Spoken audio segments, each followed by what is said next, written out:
I'm here.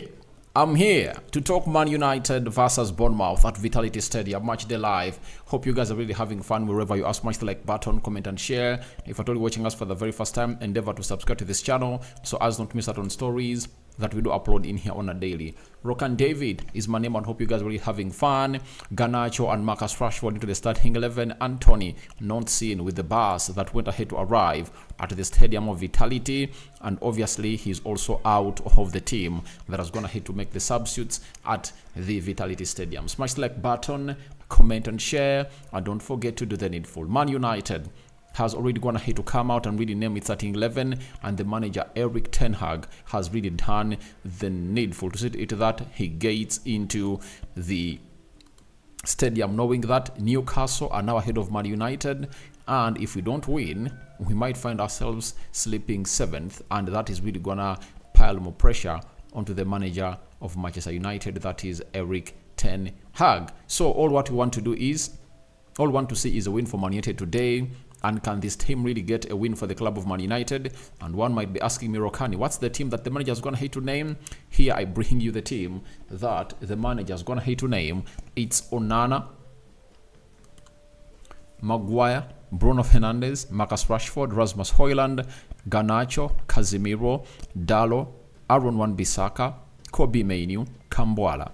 That is the starting 11 for the side of Man United. Then, when you go to the bench, Bendeir, Amaz, Oguineye, Amad Diallo, Amrabat, Eriksson, Mount Foson, and Whitley, the 18-year-old player for the club of Man United that plays in the academy, has impressed Erik ten Hag. He has gone ahead to manage to make it into the into the traveling squad to the side of Vitality Stadium. It shows you that we might not be having any hopes of any striker returning from injury, and Martin Martial might not be used to obviously play any part in the remaining games of the season, and Whitley might be that lad that might come in through from the academy to show us how good he is to obviously lead the line. And that is the starting 11 for the club of Man United. And let's go to the starting 11 of Bournemouth. Neto, Kekezi, Cook, Solanke, Christie, Dango, Smith, Sinistera, Kluivert, Senesi, Zabarani.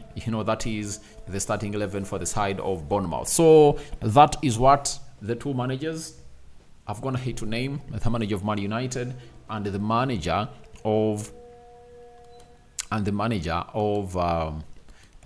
Bournemouth. So you've gone ahead to obviously get to know that is the starting 11 of Man United. You can as well go into the live chat and really vote for who do you think is going to win and who do you think is going to lose, on whether it's going to be a draw, yes or no. And it's really nice to obviously have you here onto this beautiful channel of ours. Let's go to the system that Erik ten Hag has gone ahead to deploy into this game. It's a 4-2-3-1 as usual. It's all about Manchester United coming in through and obviously bringing in Onana in goal, and he's really one of those goalkeepers that has gone ahead to keep form, though late in the season, but you can as well anticipate that he's really good and having a very good goal at the club of Man United. And Andre Onana has a lot of part to play into this game of football if he's really to come out and really live up to the expectations of we who really backed his coming in through and David De Gea's departure from Man United to give him first team football to obviously embrace this side. Diego Dalot plays as a right back for the club of Man United, and you know what it means, that he's really one of those right backs that have gonna have to be very consistent in the league. Him, Benjamin White, Trent has been injured a lot. I don't think that he comes into the equation. Which other right back is going to have to put up a show?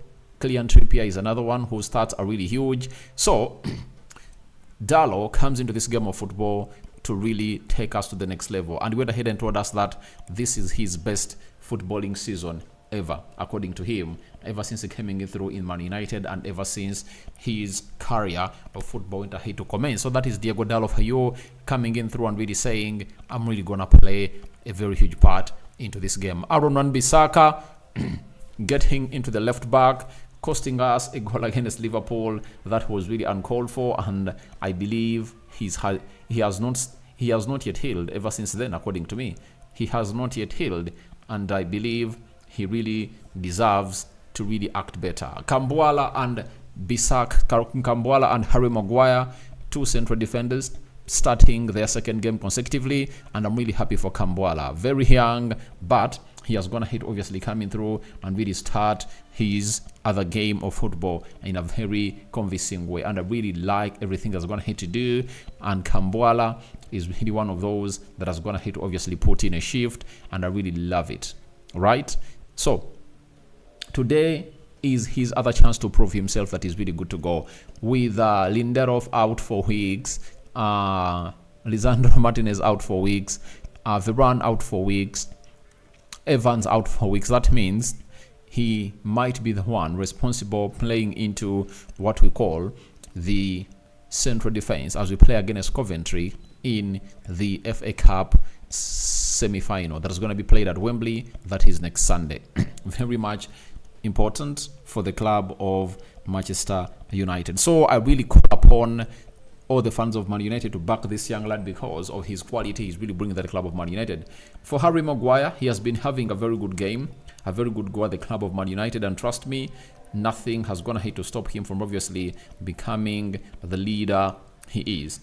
He's really one of those that has gone ahead obviously put in a shift left, right and center at the club of Man United, and if at all you really know what it means, you can really smash the like button. Harry Maguire has gone ahead to turn around into one of the most important defenders at the club of Man United ever since they took that armband off him. It was really like something that was really keeping him behind, but ever since that armband was taken off him, he has really gone ahead obviously coming through and really put in a shift that everyone has gone ahead to appreciate. And today he has another very huge role to play into this game of football, because that back five is being demanded what we call a clean sheet. We've taken long without keeping a clean sheet by the ever since we returned from the international break. Remember, when we went to the international break, had beaten Everton by 2-0, and we've not got ahead to keep a clean sheet ever since then. 1-1 by Brentford. Then we had a 4-3 Chelsea, 2-2 Liverpool. So we need to obviously reduce the number of goals we concede. And I don't know whether that central defense can obviously help us to achieve that, but we are conceding very many goals, because in the previous 3 games, we've gone ahead to swallow how many? If you're to count, we've gone ahead to swallow a 1 against Brentford, 4 against Chelsea, those are 5, 7. In the previous games, we've gone ahead to swallow 7 goals. That's a lot, mate. That's a lot, my mate. And you can't come out and really allow us to obviously be conceding like that. And it's not a laughable moment. It's really one of those moments that we should come in here and really mourn about, because you can't really forget about how things have gone ahead to obviously go on and really pan out at the club of Manchester United. So I really believe that it's really going to be one of the most interesting games for Manchester United. The defense has to play a very huge role into what we are supposed to achieve today and what we're supposed to achieve today, because remember, it's supposed to be a must win for the club of Man United if we are to obviously coming through and enlight our chances to go ahead and really feature into what we call the Champions League. And remember, Spurs have gone ahead to lose. I'm going to talk about that when I'm really coming to the end of this video. And for everyone who is watching us for the very first time, endeavor to subscribe, because we want to hit 18,000 subscribers. But first things first, we want obviously coming through and really get going to that level. Kobe Mainoo and Casemiro coming into the mix to play into that central defense. That pivot for the club of Man United. And we know what it means when those two are really doing there. It is one of those combinations that is going to hit obviously pay results for us, but we are conceding it very many goals. That is it. That's the problem. When you look at the goals we're going to hit to concede against Brentford, would have gone ahead to get ourselves a win. It was not Casemiro or Kobe Mainoo that was responsible. Against Chelsea, we lost that win, not because of those two. Against Liverpool, we lost that win, not because of those two, meaning that when they are there, they're doing their job. But if we score 2, how can we stop ourselves from conceding 2? All right, concede 1, and the rest is going to be history. Then Bruno Fernandes playing into the central attack midfield area, and he has a very huge role to play tonight to obviously release those people. Garnacho on the right and Rashford on the left. Garnacho coming through to play on the right, and he needs to obviously get himself back to assisting and scoring ways, because we are so much used to him. I'm gonna hate to see people coming out and really slating Garnacho, that he's really that kind of person who will obviously come in through and only score goals, you know, no assists for him. And you ask yourself, do these people really read stats very well? Garnacho is having 7 goals this season, right? He's having 7 goals this season and 3 assists in the Premier League.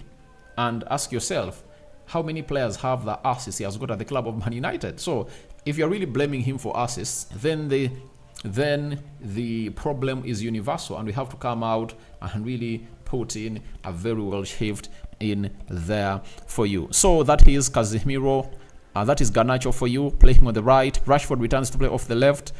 And I think it's because of Anthony dropping out because of his injuries that went ahead to Gate, and I believe he wouldn't have gone ahead to start if at all this guy was really present. But I really don't like Rashford to start. I would have gone ahead to start with Amad Diallo, put Rashford off the bench. Why is Erik ten Hag starting Rashford for? You know, what is he appreciating him for? He did nothing when you're playing against he did nothing when you're playing against he did nothing when you're playing against Liverpool, you know. And why force him on the field of play?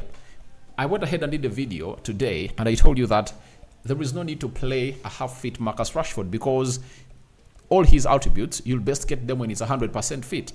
But him being half-fit costs us as the club of Man United, and I don't see the reason as to why we should play him, because he doesn't really live up to the expectations of what we think he's going to really deliver to the club of Man United players that really play ahead of him. Then Rasmus Højlund leading the line. He's one of those players that you have to look at and really feel sorry for, because these people don't really create any chances for him. And that's why ever since he returned from injury, he hasn't gone ahead to score any goal for the club of Man United. That's the bad hit about our central attacking midfielder, that is Bruno Fernandes. Then you can talk about our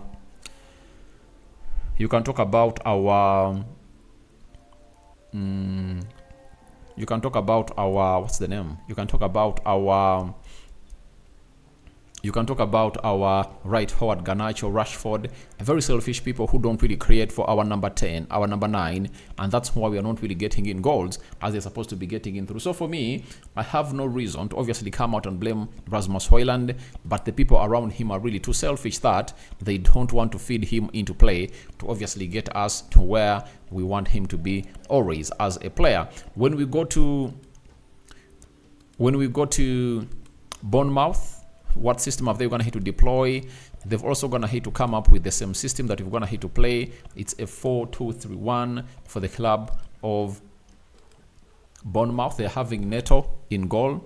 They're having Smith as the right back, Kekezi left back, Zabani and Senesi in the central defense, El Cook and Christie into the double pivot, Sinistera playing as a right back, and Ouattara playing as a Sincera playing as a right forward, a right attacking midfielder, and Ouattara is playing as a left attacking midfielder. Then we are having Kulvert playing as a central attacking midfielder, and then Solanke Dominic leading the line. And we should really look a lot at Dominic Solanke and what he's really gonna be capable of doing to us onto that pitch of Hill today, because he's really a deadly striker and we know his attributes. He has like 16 goals this season, by the way. You don't undermine a person like that, and he never really gets off until the game of football really gets done. He doesn't give up. That is the kind of player he is, and I really anticipate that he's really gonna come up and really put in a shift, meaning that our central defense should be really onto what we call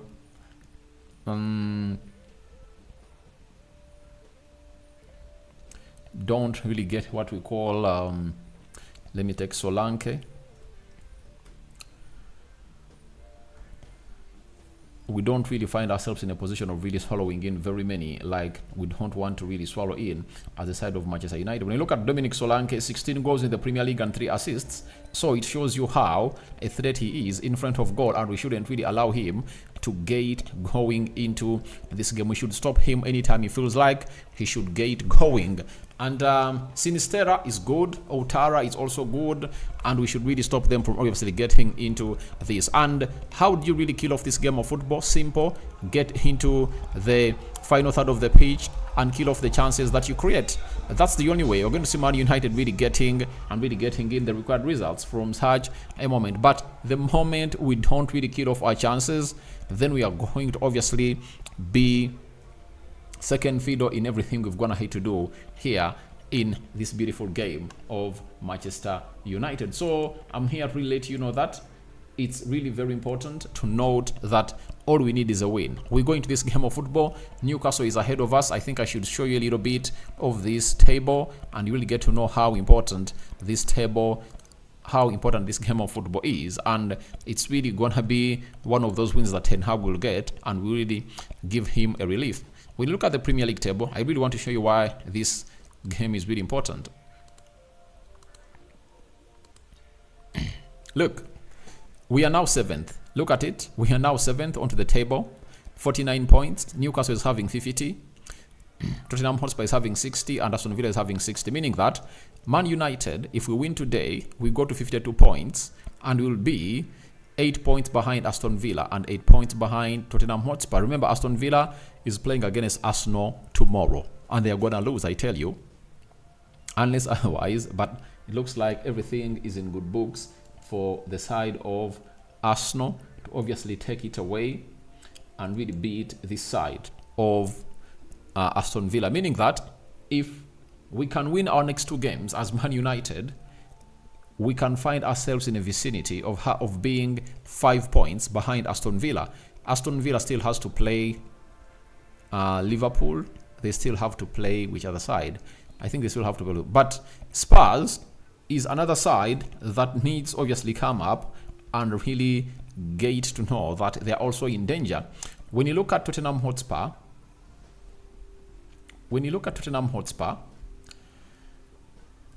right? When you look at Tottenham Hotspur, today they were going to hit to lose to Newcastle by 4 goals to nil as a side, and their next fixtures are really very, very horrible. And I tell you, you might see us dislodge Spurs into that position because listen to their next 3 fixtures. They have to host Arsenal, that is next weekend, and they have to play against Chelsea away on the 2nd of May and Liverpool 5th of May. Meaning that if Man United goes ahead to win its game today, right? If you go ahead and win our game today and see to hit that, we really win our next 3 games, because our next 3 games are really winnable according to me. We are having Sheffield at Old Trafford. That is it. After Sheffield at Old Trafford, I think we are going to be hosting another one known as Burnley. 2 home games. If at all we bag those 2 wins, we'll be having 9 points. And that means we would have gone ahead to really hit the milestone. And the milestone will be 55. No, we'll be having 58. If we win our next 3 games, we'll be having 58 points, and Spurs would have gone ahead to lose its next 3. So 4 games in a row, we get those wins in, we'll be having 61 points. And Spurs might be having also 61. And if at all we get onto that keynote with them, with 4 games to go, I tell you, we will be into the Champions League race. All we need is to get to that winning run. But the worst bit of Man United is you don't know when Man United is really going to get serious to get into that run that we're really talking about. Is it a dream? No, but I think we can obviously turn it around and really give ourselves the best that we deserve aside of Man United. So today's game is very important, and its importance is you go into this game of football, you win it. We are having 2 games at home, Burnley and Sheffield, 2 teams seated on the bottom rock, on the rock bottom of the Premier League table. We beat them, we'll be having 58 points. And I tell you, Spurs is having 3 games against Liverpool, Chelsea, and Arsenal. I tell you, it's going to be hard for them to collect points there, meaning that would have gone ahead to close them down, and would have gone ahead to also close down Aston Villa, meaning that all we need to do is to do it in full. I've gone ahead to see people afraid of a team like Newcastle, but we do have to play Newcastle on the 15th of May. That is really an advantage to us. They are coming to Old Trafford, and I think we will be having all the weapons obviously throw at them. But when you look at Newcastle, they are left with the following teams, right? They have to play Crystal Palace, they have to play Sheffield, they have to play Burnley, they have to play Man United, they have to play Brighton, they have to play Brentford. They're having easy games to go, but all you have to do is we shouldn't really lose our fixtures and really do the needful. So they're having easy games, and we have to obviously go ahead and really cause a lot of havoc into the remaining games to see to it that Man United really gets into their way. So I've gone ahead to break down that a little bit because I know to it that most of you will come out and really question me. Then Nyalimo Joel must win for United because Spurs has lost their game. Joel Alfred from South Sudan. Juba, thank you for watching in through from South Sudan. It's always nice having you here. Christopher Enoch, United to win 4-0. Oh! I don't see us winning by that margin. I tell you the truth. I don't see us winning by that margin. Gerard Manguira. Man United 2, Man United 2, Bournemouth 0. Christopher Enoch, why am I not seeing Anthony even the bench? He really got an injury. Ronald to Sihime, what's wrong with Anthony? An injury. And Christopher Enoch, Anthony is injured. Ronald to Sihime 1, Bournemouth, Man United 3. Mohumu Zassam is calling in for a 2-1 win for the club of Man United. All I need today is a win. I need a win today. I don't know how it's gonna come up, but we should factor out a win tonight if we are really to make it to where we want to be. Champions League football is still possible, and by the way, that 4th spot is still possible. When you look at Aston Villa and the games they are left with, you get to know that they are still dropping more games. They are still dropping more games. They come in that game of Arsenal without 3 of their best midfielders, Douglas Luiz, Boba Kamara, and Jacob Ramsey. When you look at Aston Villa, they have to play against Arsenal tomorrow. They have to play against Chelsea, right? They have to play against Bournemouth. They have to play against Brighton. They have to play against Crystal Palace. They have to play against Liverpool. So they still have other games to drop. You know, they still have more games to drop. And I think the club of Man United is really standing a chance to obviously clinch that off. It's still possible, though we need to win all our games. If we can win all our games, then we can really dream of Champions League football. And we all know that 5 Premier League teams are going to be taken into this. Now, Ten Hag has said if you look back at the last 3 games in 1 week, where we dropped in stoppage time 7 points, and then we are very close. So that is still if you believe in Champions League qualification, but you have to win your games. So by the way, we've gone ahead to be handed over very many chances. Right now, if we went ahead to obviously not lose 7 points, we would have been having 56 points. And we win today, we go to 59. You get? Meaning that would have gone ahead to obviously edge the side of Aston Villa, but we're going to have to drop very many points. All you have to do is we need to win our games. Ten Hag on qualifying for the Champions League, it starts with belief, win your games, and then we will see. So winning our games is really important, and today I want to see how hungry these players are, because everything is now possible. You know, we can at least dislodge one of those 2 teams in the 4th and 5th place if at all we win our next 4 games. Can we go on a 4 winning run as a club of Man United? Because if you cannot beat Bournemouth, then you cannot come out and claim that you want to go ahead and really be in the top 4 positions or top 5 position of the league. Ten Hag said Bournemouth bring problems to every team in the Premier League. We've seen it. It's a difficult team to play against. Yeah, he's right. It's a difficult team to play against. We have to find a way to win, and it's about that. We want to play very good, but if you can't play very good, then still you have to win. So for me, I want a win. In these remaining games, I want us to gather out wins, because we are left with 7 games. We gather out wins, 21 points, plus the 49, 70 points hit. 70 points, I tell you, we'll be into that bracket of the Champions League football. Then Ten Hag says we have to find a win, and it's about that. We want to play very good. very good, but if you can't play very good, you can still win.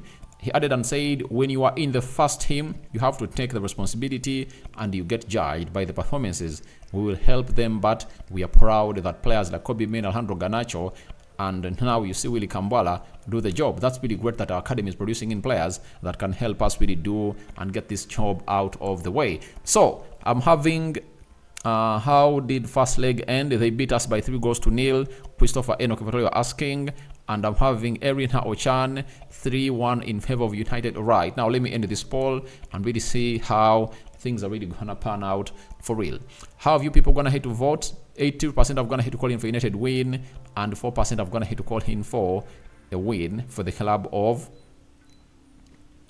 you've gonna hit to call in for win for the side of Bournemouth. 13 have gonna hit to call in for a draw. I'm out. The game of football is starting in very few minutes from now. We wait and see how things are really gonna pan out in here.